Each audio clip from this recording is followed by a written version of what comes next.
सबसे पहले father of nutrition Antoine लवोजियर। ये डी लोरेंट याद करने की जरूरत नहीं है, कभी कोई पूछता ही नहीं है। अब उसमें से भी आप बोलोगे सर ये एंटोइन ज्यादा लग रहा है आपको या लेवोजियर ज्यादा लग रहा है। हमेशा जो सरनेम रहता है ना, पीछे वाला नेम रहता है साइंटिस्ट का, वही पूछा जाता है। फॉर एग्जाम्पल एल्बर्ट आइंस्टाइन को आइंस्टाइन अगर मैं बोलूंगा ना तो आप समझ जाएंगे किसके बारे में बात चल रही है।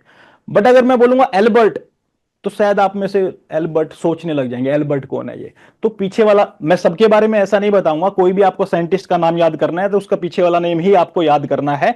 बेसिक सी बात है। एक बीच वाला जैसे ये डी लोरेंट या लोरेंट डी है, इसको कोई जरूरत नहीं है। यूजुअली आपको एंटोइन लेवोजियर पूछा जाता है। अगर एक ही देंगे तो एंटोइन कभी नहीं देंगे, वो सिर्फ लेवोजियर दे सकते हैं, ये हो सकता है। तो सारे नेम जो है आपको फोकस ऐसे ही करना है। इसके अलावा भी एक्स्ट्रा भी अगर आप पढ़ें तो आपको पीछे वाला नाम ही याद रखना है, ठीक है। बड़ी बेसिक सी बात थी, लेकिन होपफुली आपको ये तो याद हो ही गया होगा, फादर ऑफ न्यूट्रिशन एंटोइन लवोजियर है, ठीक है। ये नहीं भूलना है, क्वेश्चन करवाऊंगा एक एक से, मैं बिल्कुल पूछने वाला हूं नाम लेकर के कि इस क्वेश्चन का आंसर क्या आ जाएगा। तो बिल्कुल अलर्ट होके बैठे। मैं चाहता हूं कि ये 2 घंटे ऐसे होने चाहिए कि बिल्कुल आपको फिर से 10 मिनट में ये सारा का सारा रिवाइज हो जाए। 10 मिनट से ज्यादा नहीं लगने चाहिए। तो बेसिकली यहां पे सबको याद हो जाना चाहिए, ठीक है, तभी फायदा है।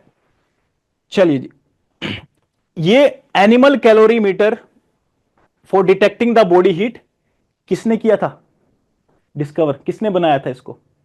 लाप्लेस ने बनाया था। अब कैसे याद करो नहीं याद करो वो आप अपने देखो, चाहोगे तो मैं छोटे मोटे जो ट्रिक होते हैं वो बता सकते हैं, आपस में डिस्कस कर सकते हैं, बट हर आदमी का, हर इंसान का अलग अलग पर्सपेक्टिव रहता है इन चीजों को लेके। बट एनिमल कैलोरीमीटर जो है for detecting body heat, Laplace ने प्लेस किया था एनिमल कैलोरीमीटर को। अब यहां पे एक डाउट आ जाएगा, अभी आ जाएगा, मैं यहां पे ही बात करता हूं, फोर्थ पॉइंट पे आ जाओ। ये रेस्पिरेशन कैलोरीमीटर जो था और नेट एनर्जी सिस्टम जो था वो किसने बनाया था? आर्म्सबाई ने बनाया था। ये बात ध्यान रहेगी आप लोगों को। अब उन्होंने तो सिर्फ एनिमल कैलोरीमीटर दे दिया है, इन्होंने, लाप्लेस ने। अब इसके बाद रेस्पिरेशन वाला जो रेस्पिरेटरी कैलोरीमीटर है या फिर नेट एनर्जी सिस्टम है, ये दोनों चीजें आर्म्सबाई ने दी थी। आर्म्सबाई आर्मी से थोड़ा याद कर लो, फौजी भाई हैं, थोड़ा सा वो एक्स्ट्रा चीज तो बोलेंगे ना, कुछ सिंपल थोड़ी ना रखेंगे कि एनिमल कैलोरीमीटर, उससे एक्स्ट्रा बोलेंगे। किससे एक्स्ट्रा? जो लाप्लेस साहब ने दिया था सिंपल एनिमल कैलोरीमीटर, उससे रेस्पिरेशन कैलोरीमीटर और नेट एनर्जी सिस्टम, ये दो चीज एक्स्ट्रा बताई किन्होंने? फौजी साहब ने। क्या? Armsby. इसको ध्यान रखना, आर्मी मत याद कर लेना, चलो वैसे याद आ जाएगा आपको आर्म्स बाय, इतना भी कोई कंफ्यूज नहीं करेगा उसमें आर्म्स बाय और आर्मी लिख के, बट हाँ उससे आपको याद आ जाना चाहिए। अब बात करते हैं दूसरी, किसी को कंफ्यूजन हो रहा है कि सर ये कैलोरीमीटर और रेस्पिरेशन कैलोरीमीटर में क्या ही डिफरेंस है, थोड़ा सा कुछ समझ में नहीं आ रहा है। ये डायरेक्ट इनडायरेक्ट कैलोरीमीटर पढ़ेंगे तो वहां पे क्लियर हो जाएगा, बट आपके स्टेट वाइज में मतलब कुछ ऐसा लगा नहीं मेरे को कि डायरेक्ट इनडायरेक्ट को अलग से डिटेल में पढ़ा जाए। यूपीएससी में हम पढ़ाते हैं उसको, बट जो उसमें से कुछ काम के 2-4 पॉइंट हो गए आप लोगों को बता देंगे, ठीक है। बट कैलोरीमीटर और रेस्पिरेशन कैलोरीमीटर में तो आपको डिफरेंस पता होना चाहिए।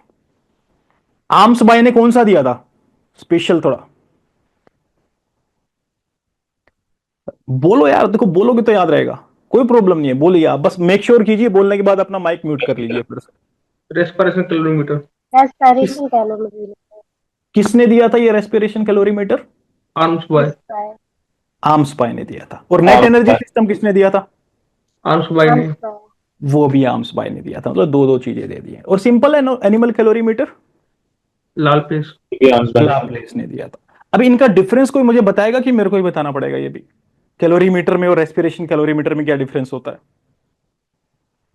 चलो डिफरेंस की बातें बाद में करेंगे, पहले ये बताइए इनमें कॉमन क्या है, क्या है ये कैलोरीमीटर, क्या इससे हम क्या चेक करते हैं, क्या पता लगता है हमें?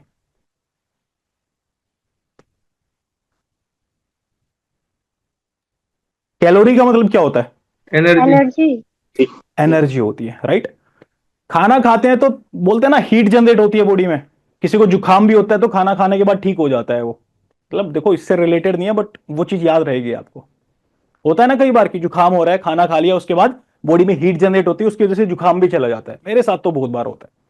तो बेसिकली एक बात तो क्लियर है कि खाना खाने के बाद जो डाइजेशन हो रहा है, एब्जॉर्प्शन हो रहा है, जितना भी मैकेनिज्म चल रहा है, मेटाबॉलिज्म चल रहा है बॉडी के अंदर, उससे हीट तो जनरेट होगी। अब तो एक बात बताएं, जो भी फैट, प्रोटीन या कार्बोहाइड्रेट से हमें एनर्जी मिलती है उससे हीट जनरेट हो रही होगी। यानी कि जो टोटल हीट जनरेट होगी बॉडी के अंदर, उसमें सॉरी जो टोटल एनर्जी मिलेगी after the metabolism of carbohydrate, fat, protein, उस एनर्जी में से कुछ एनर्जी हीट की फॉर्म में वेस्ट हो जाएगी। किसको ये बात समझ में नहीं आई? सबको समझ में आ गई बात? कार्बोहाइड्रेट, फैट, प्रोटीन के मेटाबॉलिज्म से क्या मिलता है हमें? Energy plus heat. एनर्जी मिलती है। अब उसी एनर्जी में से कुछ पार्ट हीट में जा रहा होगा ना। अब ऐसा तो नहीं है अपने आप ही हीट जनरेट हो जाती है बॉडी के अंदर, वो मसल शिवरिंग वाली बात अलग है। अगर नॉर्मल बॉडी की हम बात कर रहे हैं तो जो हीट जनरेट होती है specially after intake of feed, किस वजह से होती है? मेटाबॉलिज्म की वजह से होती है। अब हम कैलोरीमीटर में क्या करते हैं ना, एनर्जी देखने की ट्राई करते हैं कि इस एनिमल ने एनर्जी कितनी लॉस कर दी, और वो किस फॉर्म में देखेंगे हम?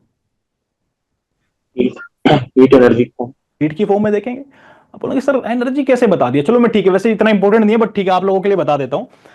बोम कैलोरीमीटर का क्या होता है, यहां पे कोई भी फीड लिया आपने, इस बोम कैलोरीमीटर के अंदर रख दिया, इसको क्या पूरा वो जला देंगे बिल्कुल, ठीक है, और उससे जो हीट जनरेट होगी उससे हमें पता लग जाएगा इस पर्टिकुलर फीड में, ये लगा लीजिए हमने 1 किलो फीड लिया था, इस 1 किलो फीड के अंदर एक्स अमाउंट ऑफ एनर्जी है। हीट की वजह से हीट कैलकुलेट करेंगे और उससे हम कैलकुलेट कर लेंगे कि इस फीड में इतनी एनर्जी थी। बट एनिमल में तो ऐसा नहीं होगा ना कि 100% ही डाइजेस्ट हीट में कन्वर्ट कर देगा। वो बोम कैलोरीमीटर थोड़ी ना स्टमक उसका, मतलब कुछ ना कुछ तो पार्ट रहेगा ही रहेगा, सब कुछ तो नहीं कर सकता है वो डाइजेस्ट। बोलोगे सर लेकिन बोलना क्या चाह रहे हो, लेकिन एनर्जी किसे निकल रही है एनिमल में? एक्स अमाउंट ऑफ एनर्जी निकली यहां पे। अब यही 1 किलो सेम फीड एनिमल को हम दे देते हैं, एनिमल ने लिया, उसके बाद डाइजेशन होगा, मेटाबॉलिज्म होगा सारा। मेटाबॉलिज्म के बाद क्या होगा, कुछ हीट की फॉर्म में एनर्जी निकलेगी कि नहीं, उसके भी काफी टाइप होते हैं बट मैं उतना कॉम्प्लेक्स नहीं करना चाह रहा हूं क्योंकि उतना काम का नहीं है आप लोगों के लिए। लेकिन सिंपल आप ये समझिए, जो भी डाइजेशन किया, जो एनर्जी प्रोड्यूस हुई उसमें से कुछ एनर्जी हीट की फॉर्म में बाहर आएगी कि नहीं आई? नहीं समझ में आई बात? एक्स छोड़ो, यहां पे लिख लो 100 किलो जूल टोटल एनर्जी पर ग्राम, भी छोड़ो, पर केजी पे निकलता है 100 किलो जूल। एक अज्यूम कर रहे हैं इसको, 100 किलो जूल यहां पे बोम कैलोरीमीटर में रखा, तो इस फीड के अंदर एनर्जी कितनी है? 100 किलो जूल है, ठीक है। किलो कैलोरी में भी देख लेते हैं इसको, किलो जूल के अंदर भी देख लेते हैं एनर्जी को। किसी को ज्यादा कंफ्यूजन हो रहा तो किलो कैलोरी लिख देता हूं, ठीक है। Kilo calorie, 100 kilo calorie 1 KG से मिलता है। और यही सेम फीड अगर हम एनिमल को देते हैं तो उस फीड के अंदर कितनी एनर्जी है? मतलब अगर 100% एनर्जी देखे तो 100 किलो कैलोरी है। अब उस एनर्जी में से क्या कुछ एनर्जी हीट की फॉर्म में लॉस नहीं हो रही है कि एनिमल से? हो रही है। मान के चलिए 20% मान लेते हैं कि 20% हीट की फॉर्म में वो लॉस हो जाती है, ठीक है। तो एनिमल की बॉडी में कितनी एनर्जी बची उस फीड से, ये बताओ। 80 किलो कैलोरी बची ना। तो कैलोरीमीटर में हम क्या देखते हैं? हीट को डिटेक्ट करते हैं। डायरेक्ट कैलोरीमीटर में डायरेक्टली हीट को डिटेक्ट, अब इनडायरेक्ट में क्या होता है वो छोड़ो, लेकिन काम की बात। डायरेक्ट कैलोरीमीटर में क्या करते हैं, या सिंपल कैलोरीमीटर मान के चलो आप, क्या करते हैं? एनिमल से निकलने वाली हीट को मेजर करते हैं, और उसको जो फीड दिया था वो हमने बोम कैलोरीमीटर में पहले से देखा होगा, उसमें 100% एनर्जी थी। कितनी? 100 किलो कैलोरी थी, लगा लीजिए। अब हीट जो मेजर की है उस हीट से हमें पता लग रहा है कि ये हीट 20 किलो कैलोरी से, इस हीट ने 20 किलो कैलोरी एनर्जी दी होगी, तो कैलकुलेशन से निकल जाता है वो, ठीक है। बचा कितना एनिमल के अंदर फिर? 80 किलो कैलोरी बचा। क्या बचा ये 80 किलो कैलोरी? कि कितने फीड का एनर्जी उसकी बॉडी के अंदर अभी है और कितना वो लॉस कर चुका है। जो लॉस हमने निकाला, कैसे निकाला? हीट को डिटेक्ट करके हमने कैलकुलेशन लगाया कि इतना हीट जनरेट हुआ है तो इतना किलो कैलोरी एनर्जी होगा, ठीक है। वो कैलकुलेशन से हमें पता लगा ये हीट 20 किलो कैलोरी एनर्जी के बराबर था, और टोटल जो फूड था उसमें एनर्जी होनी चाहिए थी 100 किलो कैलोरी, एनिमल ने वेस्ट कर दी 20, तो उसकी 80 किलो कैलोरी उसके अंदर ही है। अब कैलोरीमीटर का समझ में आया क्या होता है? सिंपल कैलोरीमीटर बता दिया मैंने। जो किसने दिया था एनिमल कैलोरीमीटर? लाप्लेस ने दिया था। अब आर्म्स भाई साहब ने क्या क्या दिया था, बताओ जल्दी। रेस्पिरेटरी कैलोरीमीटर और नेट एनर्जी सिस्टम दिया था आर्म्स भाई ने, ठीक है। अब रेस्पिरेशन कैलोरीमीटर में क्या करेंगे हम? मीटर का मतलब कोई भी चीज जिससे हम कुछ मेजर करें। अब किलोमीटर लगा दूंगा तो डिस्टेंस मेजर कर रहे हैं उधर, है ना। अब यहां पे मीटर किसके बाद लगा है? कैलोरी के बाद। तो क्या मेजर कर रहे हैं? एनर्जी, वही तो मेजर कर रहे हैं ना। और कैलोरीमीटर में कहां से कर रहे थे? हीट के बेसिस पे कर रहे थे, हीट निकाला उससे हमने एनर्जी कैलकुलेट कर ली, दैट सिंपल। लेकिन रेस्पिरेटरी कैलोरीमीटर में क्या करते हैं? जो ऑक्सीजन और कार्बन डाइऑक्साइड का जो रेशियो रहता है, उस रेशियो के बेसिस पे हम निकालते हैं कि इसने कितनी ऑक्सीजन कंज्यूम की है। फिर हम चेक करते हैं कि वो ऑक्सीजन ने कितने कार्बोहाइड्रेट, फैट या प्रोटीन को मेटाबोलाइज करवा दिया होगा अगर इतनी ऑक्सीजन गई है तो। और उस बेसिस पे हम ये कैलकुलेट करते हैं कि इतनी एनर्जी इसमें जनरेट हुई होगी। अब मैंने आपको बहुत सिंपल वर्ड्स में बोल दिया, इसको पूरा कैलकुलेट करके बताते हैं हम, लेकिन होपफुली आपको समझ में आ गया होगा। उस बेसिस पे हम निकालते हैं कि इतना ऑक्सीजन बेसिकली इस एनिमल ने लिया है इतने टाइम में और इतना CO2 बाहर निकाला है। तो उस रेशियो से हमें पता लग जाता है कि किस सब्सटेंस का ज्यादा मेटाबॉलिज्म चल रहा है, कार्बोहाइड्रेट का, फैट का या प्रोटीन का। उस बेसिस पे हम देख सकते हैं कि इसने इतने टाइम में इतनी एनर्जी को यूटिलाइज कर लिया है। मोटी सी एक मैंने हल्की सी बात बता दी ताकि आपको एक डिफरेंस सा याद रहे। जिस दिन डिफरेंस पढ़ेंगे पूरा क्लियर करेंगे इसको। बट अभी के लिए कैलोरीमीटर, एनिमल कैलोरीमीटर में और रेस्पिरेशन कैलोरीमीटर में समझ में आ गया होगा। कम से कम एक डिफरेंस तो जरूर समझ में आ गया होगा कि जो सिंपल कैलोरीमीटर है या डायरेक्ट कैलोरीमीटर है, उसके अंदर हम डायरेक्टली हीट को मेजर करते हैं, जबकि रेस्पिरेशन वाले में कार्बन डाइऑक्साइड ऑक्सीजन का जो रेशियो रहता है उसको देख करके, रेस्पिरेटरी क्वेश्चन को देख करके हम बताते हैं कि कार्बोहाइड्रेट, फैट या प्रोटीन में से कहां पे किसका मेटाबॉलिज्म चल रहा होगा और वहां से मेटाबॉलिज्म होने के बाद कितना एनर्जी निकलेगा। तो ले दे के घुमा फिरा करके इनडायरेक्ट में भी पहुंचे कहां पे हैं? एनर्जी के ऊपर ही। और जो डायरेक्ट हीट कैलकुलेट कर रहे थे वहां पे भी किसके ऊपर पहुंचे लास्ट में? एनर्जी के ऊपर ही। तो डायरेक्ट और इनडायरेक्ट में होपफुली आपको समझ में आ गया होगा। तो रेस्पिरेशन क्या है? डायरेक्ट है कि इनडायरेक्ट है? इनडायरेक्ट। इनडायरेक्ट है। डायरेक्ट में तो डायरेक्टली हीट मेजर करके सीधा ही आ जाता है आंसर। वहां पे रेस्पिरेटरी क्वेश्चन वो सब चेक करते हुए लास्ट में एनर्जी चेक करते हैं, ठीक है। अब देखो ये वाला point, develop the fibre estimation. ये फाइबर एस्टिमेशन वाला किसने दिया था? मतलब फाइबर को भी नहीं छोड़ा है, मतलब कार्बोहाइड्रेट, फैट, प्रोटीन, थोड़ा इंपॉर्टेंट चीज है फाइबर। अब वो भी इंपॉर्टेंट होता है बट ठीक है, नाम से लग रहा है ना थोड़ा फाइबर, मतलब सुस्त आदमी कर सकता है वो काम। क्या ये वान सुस्त आदमी ने दे दिया था? ठीक है, सॉरी, मतलब फील मत कर लेना।